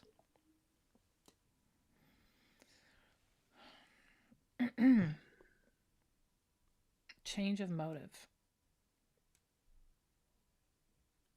I don't understand that. Yeah, I don't get it either. Once a family says the so-called political motivation set out in the highly suspicious ransom note. I mean, the The ransom family note is subsequent suspicious, change but of motive. there's a lot of people that Right. knew that bonus amount. There's a lot of people that knew a lot about them. And then Misha Yeah. brought up the housekeeper. So the housekeeper and her whole family was in the house the weeks leading up to Christmas because they were decorating for them and putting up the trees in the house. Plus, the housekeeper was needing money. And I don't know, she was so quick to point out that Patsy did it, that it was so quick that it made me think that, well, she could say that because she's covering up something she knows or something that Yeah, she and did. the blanket that JonBenét was found, It was in the according to dryer. the housekeeper, she said it was in the dryer. So the only Right. person who knows it's in the dryer is her, Mm-hmm. the intruder, and I guess Patsy. But listen, if I was Patsy and I had somebody do my laundry, why would I care what was in the dryer? I probably wouldn't be looking at it because she'll take care of it. Yeah. Yeah, I mean, there are inconsistent statements, but I also chalk that up to being like upset at the time. You just find out your kid was killed, and what they said on Christmas Day might be a little different 4 days later. Also, Patsy was taking medication during some of those interviews, and Oh yeah, she was. Yeah. any mother is going to be taking medicine. Like I would be like a zombie if something happened to my kid. And then I urge you to take a look at Charveloix theory on the case. Is that the guy that has that true crime podcast on, not a podcast, but he does like a series on YouTube? It's really good, actually. I've been watching a few of those. I'm wondering if that's What is it? What does he do? He's Is it a podcast? He's analyzing, not a podcast. It's like a series where he does like these 15, 20-minute videos. I think that's what he's talking about. Okay. He does these 15, 20-minute little videos on different points, different parts of the case. Housekeeper had a key. The neighbor had a key. Right. Yep. They had a key too. And it's the just, neighbor had a key too. well, yeah. A couple neighbors had the keys. I mean, here's another thing, guys. They were letting people go in and out of that house constantly. Workers, people, they had people doing catering for the parties, cooks, maids, the whole 9 yards. I mean, it's really hard to just say Patsy and John did it when you know all this other stuff. You know, and the other thing is they were cleared. They were cleared. They don't match the DNA. What do you say about that? They don't match the DNA. And then if you're going to say that doesn't matter, clear then, all the other ones. Then then you should be worried also about John Mark Karr and Olivier or whatever the last name is. I mean, it just seems very targeted to me. And the natural tendency is that a mother is not going to kill her child and then go ahead and take a paintbrush and sexually assault her with the paintbrush and then use a garrote and tie it around her neck and torture her with it. A mother doesn't do that. Even if she's a cold mother that gets mad when she wets the bed and is vain and full of herself, you still don't do that to your own flesh and blood. It's just really hard for me to get wrap my head around that. I agree. Who moves a dead body? You talking about the theory about the neighbors? About the father. No, I think he's saying maybe because of the father. But I mean, he didn't know that she was dead. I think he was just like happy to get her and let's bring her out from the cold basement kind of thing, you know? If I think a father who loves his child sees his child laying there dead, no problem picking her up. No problem. Yeah. I don't think you're thinking, ew, gross, or that's freaky or anything. I don't think you think that when it's somebody you love. I don't think he's actually thinking she's dead either, though. Maybe she's like, unconscious. Maybe she's in like a coma or whatever. But I don't think he didn't check her pulse. I think he just was like, right. Let's bring her upstairs. Right, exactly. He ripped the tape off and upstairs he went. It is weird. And it contaminated the scene. Absolutely. But you know what? Yeah. You know who further contaminated the scene the worst? The police. The police showed up. They should have made everybody leave, and they didn't do that. They're the ones who ruined this case for everybody. I mean, it would have been probably solved by now if the police had done their job. And that's not the Ramseys' fault. They didn't know what they didn't know what they were doing. I personally wouldn't call my friends right away to come over. I don't think I would do that. But they never had a murdered child before or a missing child before because at the time she was missing. They didn't know what to do. Besides, they probably never thought they were going to find her dead in the basement. They probably thought she was already out of the house, kidnapped. And they were commiserating and staying in the home base waiting for that phone call at 10 a.m. when they said they were going to call. They didn't think it was a crime scene. It's funny. So the detective, the woman with the big eyes, she said that she was told that the house was already searched. So I wonder, I wonder who were the cops that actually searched it, and do they have an interview? Did they say they didn't go through that door? Yeah, one guy went down there and couldn't get the door open. That's what he said. He said he didn't bother to go in there. Yeah, one of the police officers went down there and said he couldn't get the door open, and it was dark, and he didn't know where the light switch was. So yeah, he didn't open the door. I think that was an excuse. But Fleet White went down twice. He went down once alone and opened the door. Actually was able to open the door and said he didn't see a child. He didn't see anybody there. But he also said he couldn't find the light. Couldn't find the light, but there was a light filtering in from the main room. It was like a Right. huge room, and then there was a small door. Yeah. You saw a But you picture could of have just it. opened door and went like this and tried to Right. hit the light and probably couldn't, Oh. you know? He swore she wasn't there, which still would back up an intruder, because an intruder might have had her stuffed over in the crawl space waiting to find out if they were going to call the police or not, and then moved her into that room. Who knows? I don't know. Yeah. But Fleet White said he didn't see it. He didn't see a body until later. And I don't think Fleet White is innocent. I think he's a really good suspect. It's in some sort of way, you're saying. Yeah. Not necessarily the killer, but like I think it's somebody really accomplice close to the or something. Ramseys. I think it's Yeah. somebody who knew. I think it was somebody like one of the brother of the housekeeper's uncle, whatever. Or it's a business associate that is rich. He's a pedophile. He's a closet pedophile. And he has been at all the parties. I think he knew the Whites. He knew the Steins. I think he knew all of them. That's my first solid guess. And right. it didn't work out. It didn't, and it was for sexual reasons, because they had a thing for her, and it probably did go too far. You know. So what do we know when? I guess no. We're just waiting for this Colorado chief to say yes or no, Yeah. or have their meeting first. Mm-hmm. And we'll be on as soon as we hear news on that. So that's so do you exciting. guys, if All you right. guys know the case of the Coral Gables Seth Jackson murder, it's really, really interesting, and it's really sad, and it involves teenagers who are just stupid and ignorant, made a lot of mistakes, and a lot of it's because they were not brought up right. You know, that situation, we see this a lot with murders with teenagers that are involved in these murders.